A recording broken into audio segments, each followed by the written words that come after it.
అందరికీ అందుబాటు బడ్జెట్లో premium plots vision infra developers. వివరాలకు కాల్ చేయండి.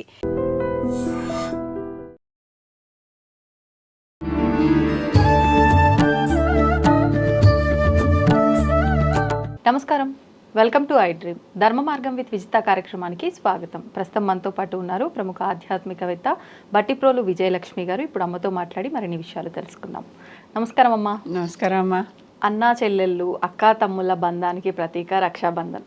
రక్షాబంధన్ రాబోతోంది. మరి అంటే ఇది నార్త్ సైడ్ చేసుకునేది, మన దగ్గర ఇది అంటే సాంప్రదాయం కొంతకాలం కిందట మాత్రమే వచ్చింది అంటారు.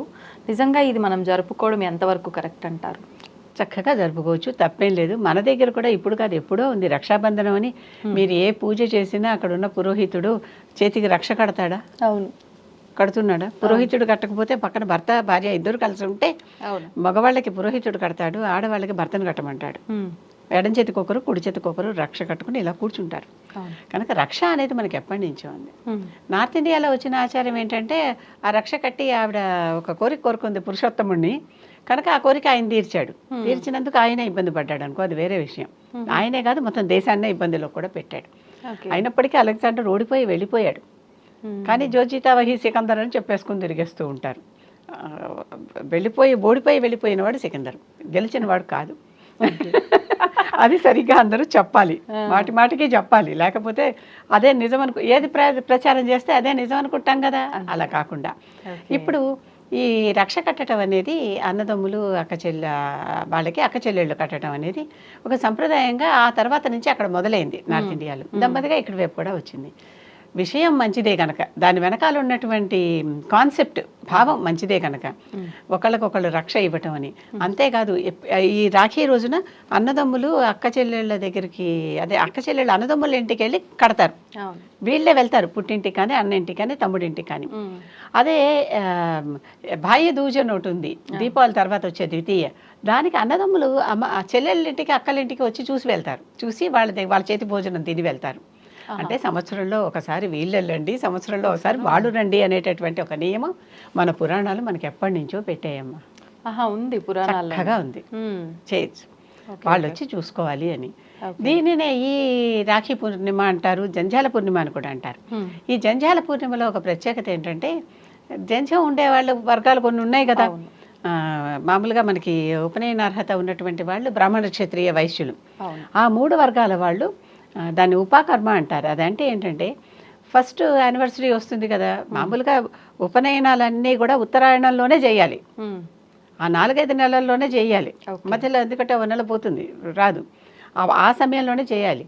మళ్ళీ మౌఢ్యాలు అవి ఉంటే చేయడానికి లేదు. ఇలాంటివన్నీ వస్తాయి, రకరకాల అడ్డాలు వస్తాయి. ఈ పుష్యమాసం ఒకటి ఇలాంటి అడ్డం వస్తుంది, శూన్యమాసం అని. అలాంటి వాటిలో చేయరు. కనుక 4-5 నెలల పీరియడ్లోనే ఏం చేసినా ఉపనయనాలు చేయాలి.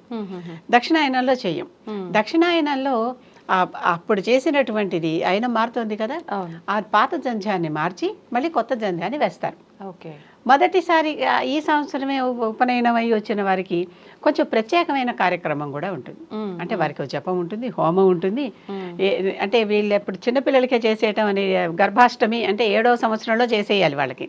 గర్భంలో 1 సంవత్సరం నడుస్తుందంటే 8వ ఏడు చేయాలంటే ఇక్కడ 7వ ఏడులో చేయాలి. కనుక ఆ 7వ సంవత్సరంలో ఉపనయనం చేసి తర్వాత స్కూల్కి పంపిస్తారు. గురుకులాలకు పంపించేవాళ్ళు, అది ఆచారం. ఇప్పుడు స్కూళ్ళకి మనం 3వ ఏడే పంపించేస్తున్నాం అనుకోండి, వాళ్ళ ప్లే స్కూల్స్ ఏవో పేర్లు పెట్టి. ఆ 7వ సంవత్సరంలో ఉపనయనం చేశాక పాఠశాలకు పంపించేటప్పుడు ఈ ఉపాకర్మ చేసి, అంటే జంధ్యం, పాత జంధ్యం మార్చి మళ్ళీ, అంటే ఉపనయనం నాడేసింది మార్చి కొత్తది వేసి, ఈ కొత్తది వేసిన తర్వాత ఇతని పిల్లవాడి చేత చెప్పిస్తారనమాట. అంటే కామక్రోధాలు కాస్త అదుపులో పెట్టుకోవాలి. బయటికి వెళ్తున్నాడు, ఇంట్లో కోరిన కోరికలు, ఇంట్లో అందరి మీద చూపించే కోపతాపాలు చల్లవు అక్కడ గురుకులాల్లో, అవునా? అందరితో పాటు కలిసిమెలిసి ఉండాలి. అక్కడ గురువు గారు ఏం చెప్పారో, గురుపత్ని ఏం చెప్పారో, తోటి విద్యార్థులు, సహచరులు ఏం చెప్పారు, వాటితో పాటు కలిసిమెలిసి ఉండాలి. గురుపత్నిని తల్లిలాగా చూడాలి, గురువుని తండ్రిలాగా చూడాలి, అంతే కదా. అక్కడ తల్లి ఏమి వీళ్ళతో పాటు, తండ్రి ఏమి వీళ్ళతో పాటు రారు. కనుక నాకు నా కామక్రోధాలని నాకు కాస్త అదుపులో ఉండేలాగా చెయ్యి అని చెప్పి మంత్రం చెప్పుకుని, ఆ మంత్రం 108 సార్లు జపం చేస్తారమ్మా. మీరు ఎవరైనా చక్కటి ఈ మంత్రశాస్త్రం తెలిసిన వాళ్ళని పురోహితులు వాళ్ళు ఉంటారు కదా, అలాంటి వారిని పిలిచి చెప్పిస్తే బాగుంటుందని నా ఉద్దేశం. దీనికి కాస్త ప్రచారం చెయ్యండి. జరిగింది, ఇది ఇలాగే చెయ్యాలి. చేసే ఇళ్లలో ఇలా జరుగుతూనే ఉన్నాయి. అంటే ఏంటి, నా కామము నా కోపము ఇవి రెండు కాస్త అదుపులో ఉండాలి, తగ్గులో ఉండాలి. ఎందుకంటే ఇంట్లో చూపించినట్టు బయట చూపిస్తే జల్లదు కదా, అది కూడా చూసుకోవాలన్నమాట. కనుక ఈ మంత్రం తప్పనిసరిగా కామం కోసం ఒకటి, క్రోధం కోసం ఒకటి, 2 మంత్రాలు 108 సార్లు జపించి ఆ తర్వాత దానికి తగినట్టు హోమం చేసుకుని అప్పుడు ఈ పిల్లవాడు బయటికి వెళ్ళడానికి అర్హుడు. ఓకే. ఎందుకంటే వీడికి ఇప్పుడు 108 సార్లు చెప్పేసరికి అర్థమైపోయింది. అర్థం చెప్పి చేయించాలి, ఊరికే ఏదో సంస్కృత మంత్రం చెప్పేసినట్టు కాదు. అది ఎందుకోసం చెప్పుకుంటున్నాడో 108 సార్లు వల్లె వేయిస్తున్నారంటే అర్థం చేసుకోవాలి. కనుక ఇవి అదుపులో ఉంచాలి. కనుక ఈ రకంగా ఉపాకర్మ అంటారు. ఇది అంతేకాదు, మామూలుగా పెద్దవాళ్ళందరూ కూడా అంటే 2వ సంవత్సరం 3వ సంవత్సరం వచ్చిన వాళ్ళు కూడా తప్పనిసరిగా జంధ్యం మార్చుకునే సమయం అది.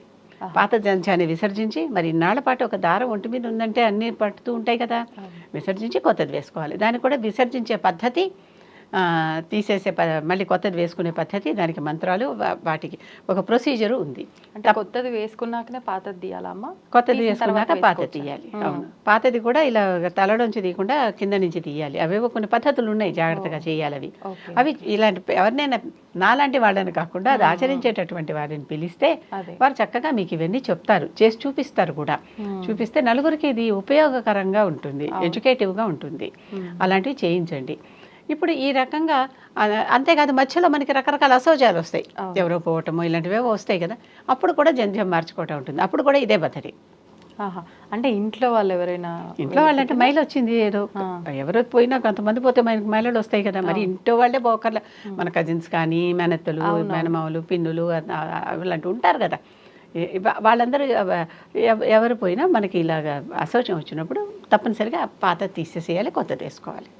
అశౌచం వచ్చేసిందాక అది దానికి పవిత్రత పోయినట్టు అనమాట. ఆ పీరియడ్ అయిపోయాక స్నానం చేస్తాం కదా, శుద్ధి స్నానం ఏదో అనుకుని చేస్తాం కదా, అప్పుడు ఈ పని కూడా చేయాలి. ఇలాంటివి శ్రావణ పౌర్ణిమ దానికి ఆది. తప్పనిసరిగా ఈ శ్రావణ పూర్ణిమ నాడు రాఖీ కట్టుకోవడంతో పాటు ఈ పని కూడా, అంటే జంధ్యం ఉన్నవారికి రాఖీ కట్టుకోవటం ఉంది, అన్నదమ్ములు అక్క చెల్లెళ్ళు ఉన్న వాళ్ళందరూ కూడా హ్యాపీగా చేసుకోవచ్చు. లేకపోతే మూబోలా భాయి మూబోలా బెహన్ అనుకుంటున్నాం కదా, చక్కగా ఎవరి దగ్గరికైనా ఎవరినైనా మనం భాయిగానో బెహన్గానో భావిస్తే వారి దగ్గరికి వెళ్ళి కట్టొచ్చు. స్త్రీలకు స్త్రీలు కూడా కట్టుకోవచ్చు, భార్యకి భర్త కట్టొచ్చు, భర్తకి భార్య కట్టొచ్చు. ఇప్పుడు ఇది రక్షాబంధన్ అంటే సోదరులకు అదే కదా, ఇవన్నీ ఏంటంటే చెప్పాం కదా, దీంట్లో దూరితే మోక్షం వస్తుందంటే దాంట్లో దూరటం, దాంట్లో దూరకపోయినా మోక్షాలు వచ్చే బోల్డ్ ఉన్నాయి. కనుక ఆ పద్ధతి దానికి లిమిట్ చేయొద్దు. ఎవరైనా ఎవరికైనా రక్ష ఆశిస్తే నీ నుంచి నాకు రక్షణ కావాలి అని ఆశిస్తే కట్టొచ్చు. దీన్ని కాస్త సినిమాలలో అబ్బో చాలా విపరీతంగా చూపిస్తున్నారు. తప్పు, అదంతా అది తప్పు ప్రచారం. అంటే కొంత ప్రచారమే, సగం ప్రచారం, మిగిలిన సినిమా చూపించకుండా ఉండటం. రక్ష అనేది రక్షణ కోరుతూ, ఇప్పుడు సపోజ్ నువ్వు నా నుంచి రక్షణ కోరుతున్నావు, నా దగ్గరికి వస్తే నేను నీకు రక్ష కట్టచ్చు. లేకపోతే నువ్వు నాకు రక్ష కట్టి నన్ను రక్షించు అని అడగచ్చు. ఆ రక్షకి బద్ధులై ఉండాలి.